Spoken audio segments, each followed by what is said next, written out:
This is Pulse 95. Pulse 95. It's the Morning Majlis.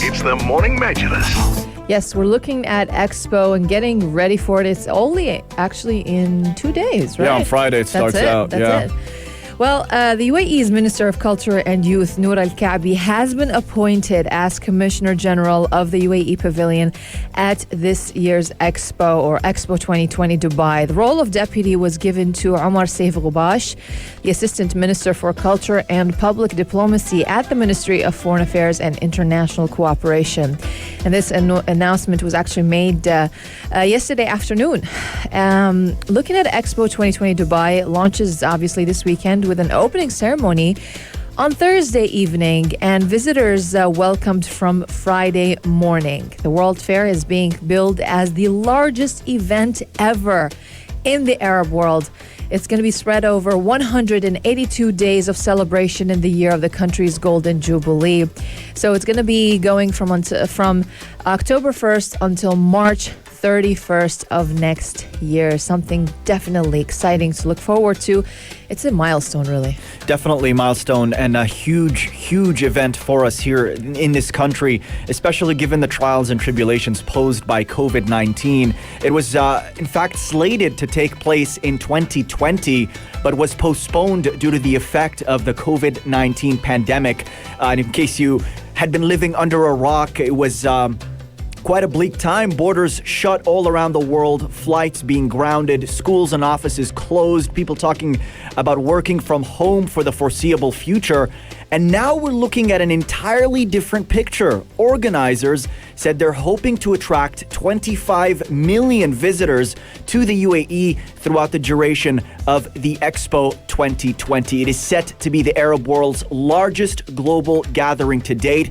And I can't even begin to describe the events and participating countries that are set to be involved in this event. Yeah, it's an exciting time for the country as a whole and the region there because everyone wants to showcase their work. And look, I mean, this is a big event and we all know how important food is. Al-Baik is another organization that has actually set up a branch of the Expo. Now, if you think about it tactically, the world is over there.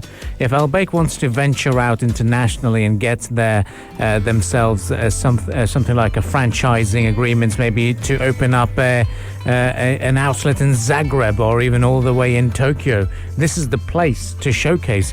Once the world sees how busy a restaurant is or how ridiculous the queues are, then they'll think, you know what, we want to know a little bit more about this outlet. So I just hope that they're going to be offering all their items this time. All their items this time, hopefully. Yeah. And if you're wondering how to get there and what you need to do, a single entry ticket costs 95 dirhams. 6 months pass costs 495 dirhams.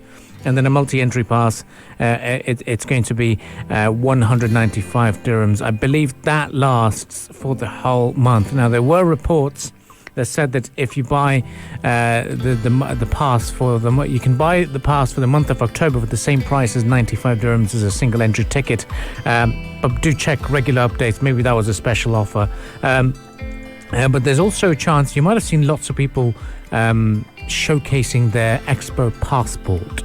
How do you get that? It's only 20 dirhams and you can get that by visiting the online store of Expo or even the Expo 2020 merchandise store at the venue. You can buy that passport, get stamps of whichever pavilion you're entering in, and that could be your dream come true of getting stamps of almost every country. Yeah, indeed. And the event will cover a vast area of 4.38 square kilometers in Dubai's South District. It's near Al Maktoum International Airport. And the Expo 2020 site is divided into 3 districts. There's the Opportunity District, the Mobility District, and the Sustainability District as well. I'm excited about visiting the UAE Pavilion. It's going to be 15,000 square meters, designed by renowned architect and engineer Dr. Santiago Calatrava. It's going to be the biggest pavilion in this event. Now, if you're worried about safety, organizers are there to reassure you. They said they've taken all the necessary precautions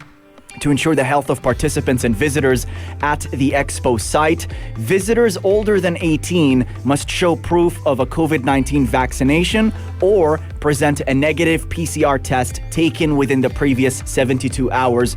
Now, if you'd like to visit but you haven't had your PCR test yet, don't worry, there will be a COVID-19 testing facility that is adjacent to the site as well. And people with special needs can visit the site for free, while their companions are given a 50% discount for their ticket.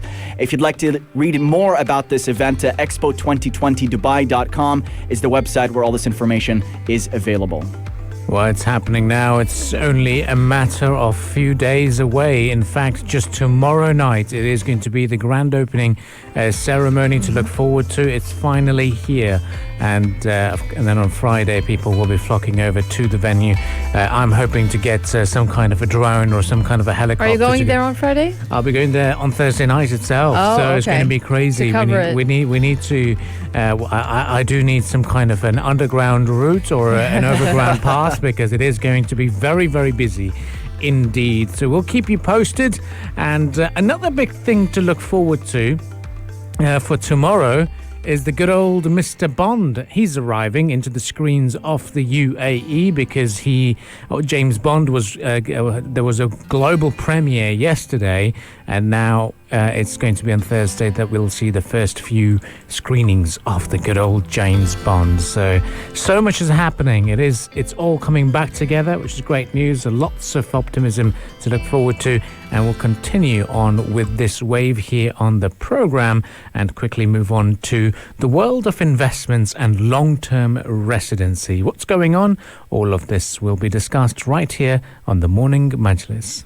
This is Pulse 95. Pulse 95. It's the Morning Majlis. It's the Morning Majlis. Sharjah's Airport Authority has announced new branding for Sharjah Airport, a new musical tone inspired by sounds and movements of the airport and set to add new dimensions to the airport's identity.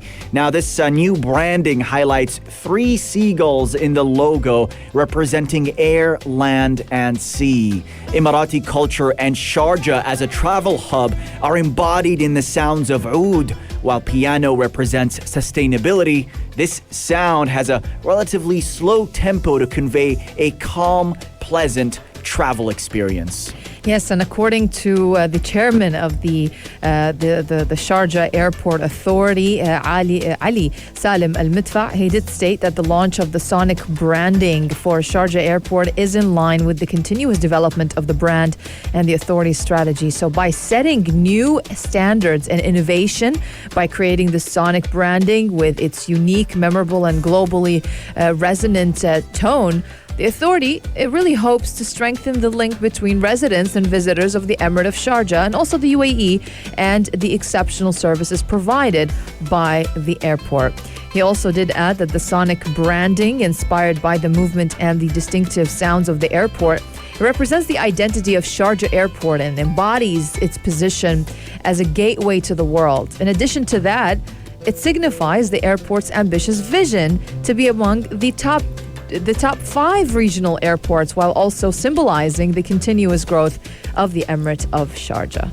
Yeah, I mean, look, what's sonic branding technically is just sound branding. So the music that you listen to and you sort of associate that particular brand to. And Sharjah Airport, what's the amazing thing they've done is they've used the sounds of the airport, which we often do not get to hear, but we see them.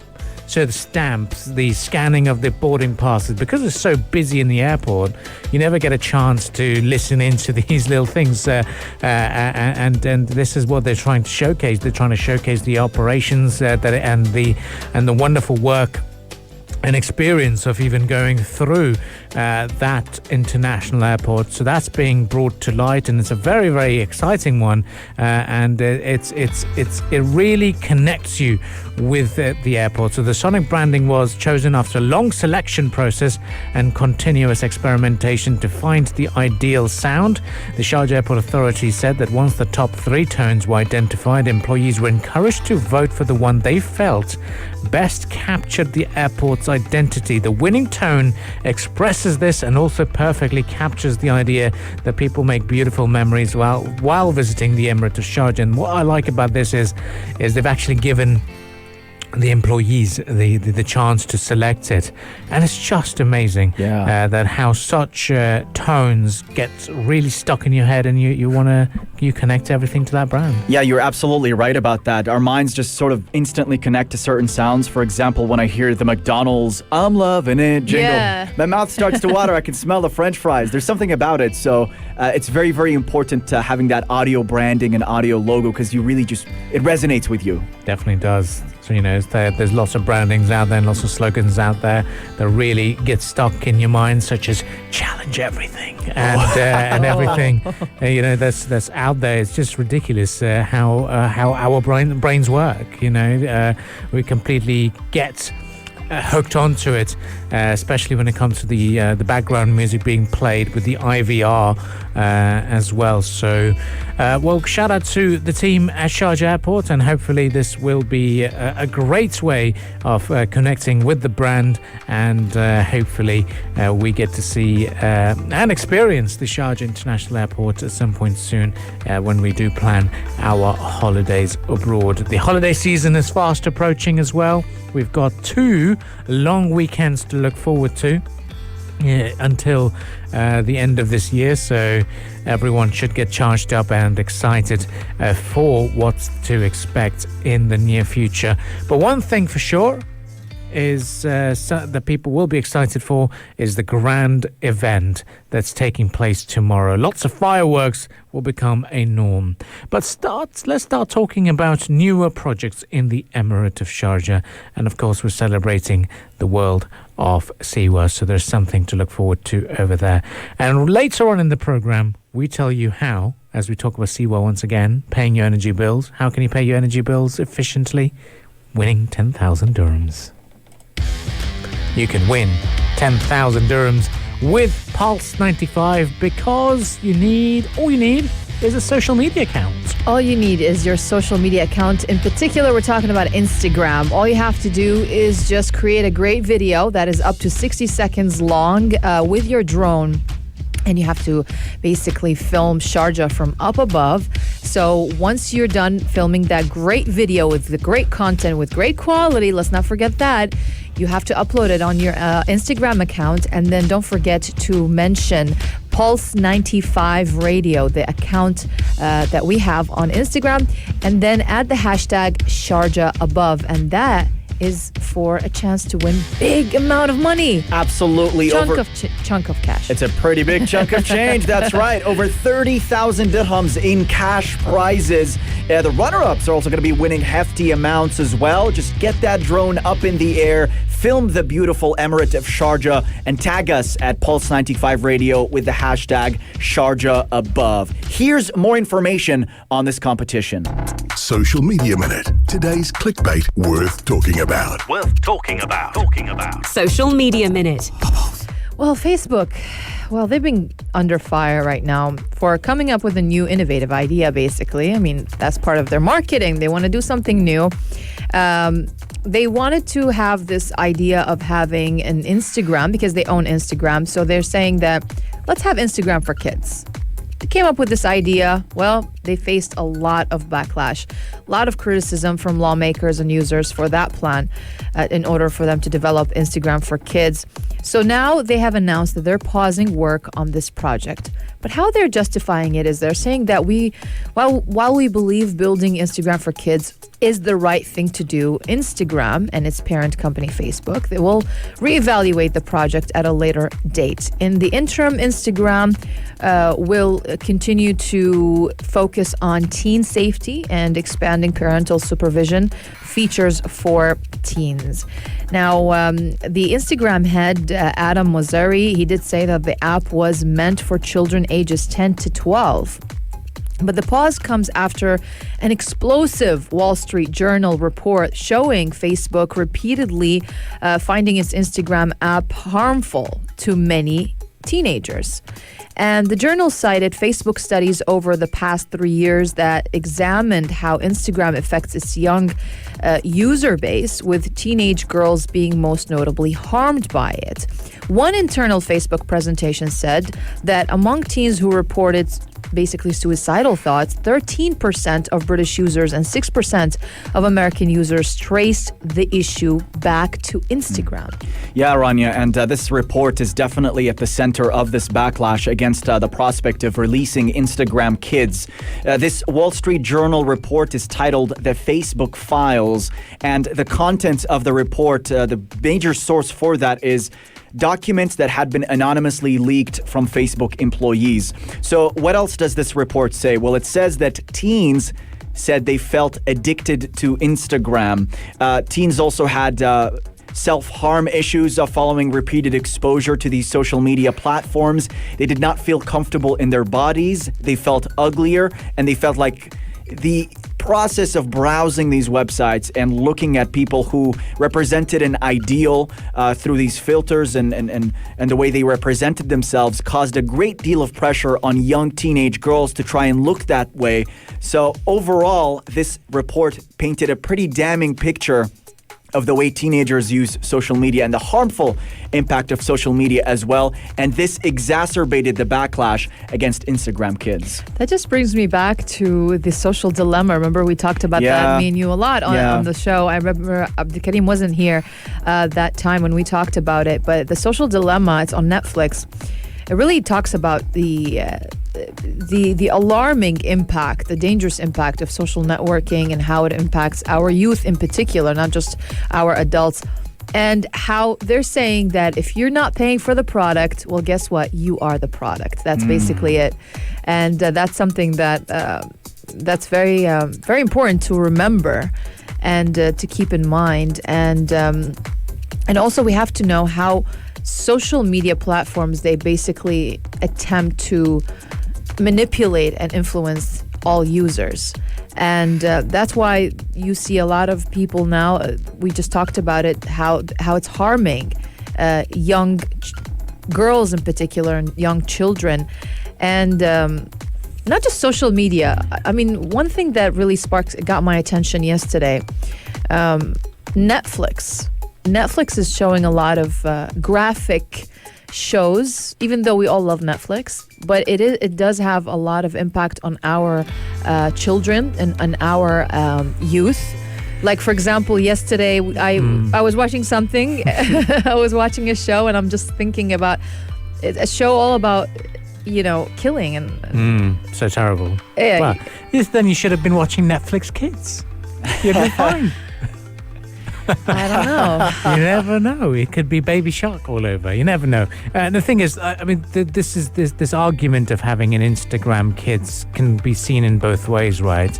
Because nowadays, what's really alarming is, I remember when I was 13, 12, I didn't have a smartphone. I didn't have any phone, let alone a smartphone, obviously. But now life was much more peaceful. We had our MySpace, though, and Bebo. And we did. We did, but later on. But Yeah. I think when we were, 13, 14, 15, but it was all on the laptops. You had to physically be on a computer or a Yes. laptop to log on to them.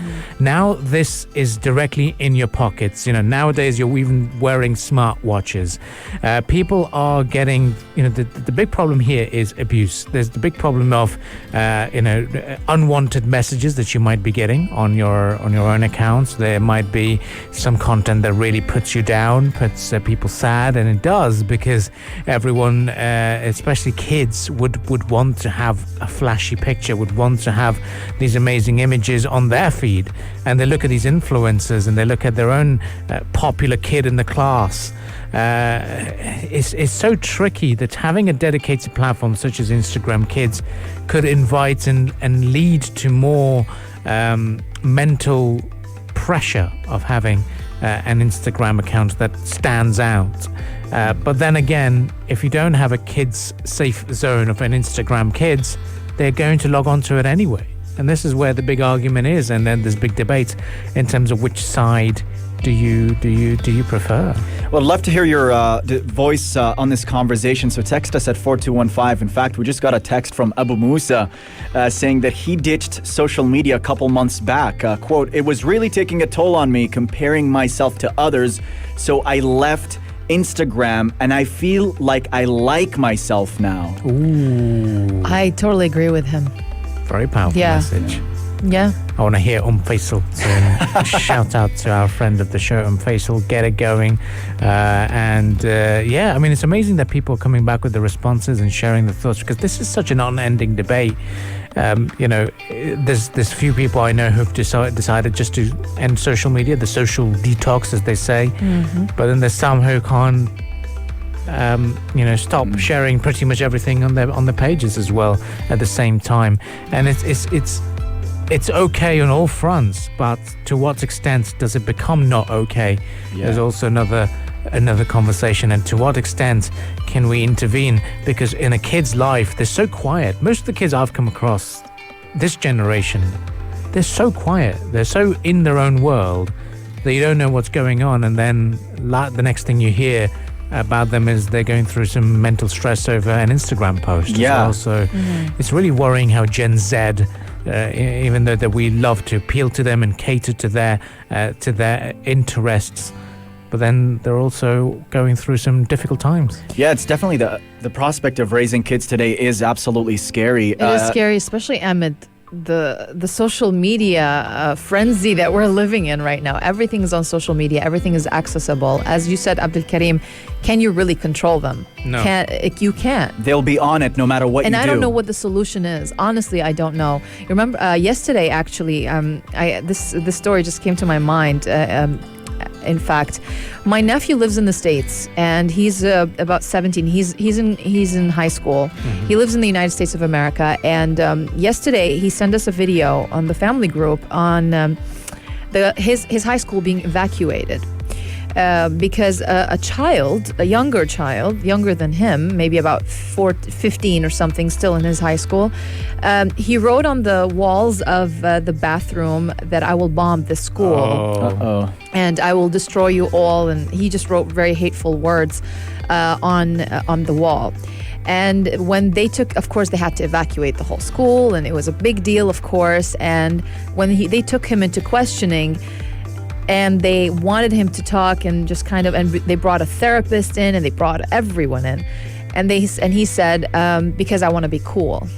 Oh, so the person who wrote the yes, they found him. Yeah, of course. They recognized them. Yeah, because I mean, he also reached out to other classmates or something, and then they were not happy with what he's saying and doing and wanting to do. Of course, he wasn't about to do anything. He just wanted attention, and he said, because I want to be cool, I want to stand out, I want people to hear about me, I want to be like a trend or something. Shocker. It's just like, wow. I mean, the extent of things you would go to, the extremism that you would be going to just for you to stand out and be a trend, it's dangerous. Yeah, and enormous pressure as well. I mean, reading this report from Facebook, or reported on the Wall Street Journal, but the data came from Facebook, is that a lot of children and teens, they feel the need to become a celebrity or a star. So they post these highly edited, provocative photos for people for such a young age on social media to try and get more attention and be popular among their peers as well. So there's also that notion that I'm going to be a social media influencer. I'm a star, and I want the entire world to see me. And that cannot be healthy for someone so young, still trying to grapple with who they are and their self-image. This is where it becomes, isn't it? I mean, this is the conversation we had with Tim Armu from Fanbytes, who talked about how social media influencers are now the next TV. They're the go-to place for content and media.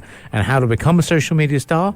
Get your content to be up out there and stand out. And this is why people now feel that this field of fame is accessible, and you don't have to be just a movie star or a TV show artist. You can just be on your Instagram, which everyone has, and become a star. And this is where people are feeling the urge to try different things and then end up in harm's way as well. So once again, an unending debate. We can spend weeks and weeks discussing it, and we're inviting all of you to share your thoughts and messages on the text lines 4215. Instagram kids, yay or nay?